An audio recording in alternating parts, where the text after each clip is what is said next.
The Five of Swords.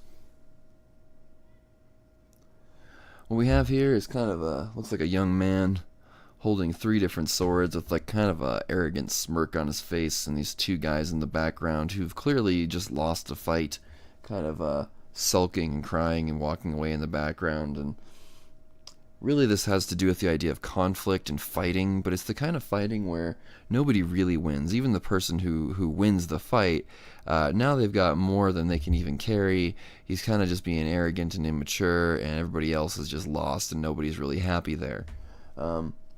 So really this has to do with anger, fighting, lashing out at one another or someone else. Just a very argumentative, very abrasive kind of energy. Kind of the opposite of what came before in this card with the Four of Swords when we talked about that sense of peace and meditation.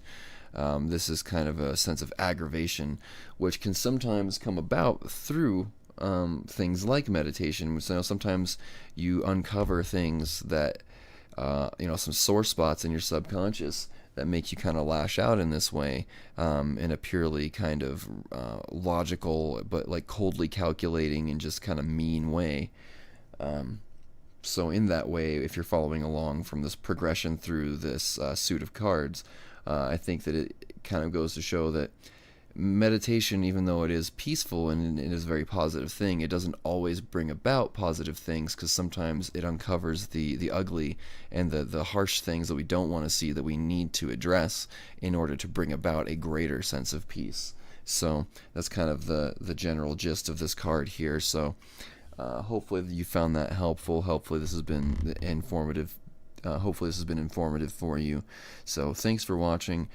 If you're following along, then join me in the next video where we're going to talk about the Six of Swords.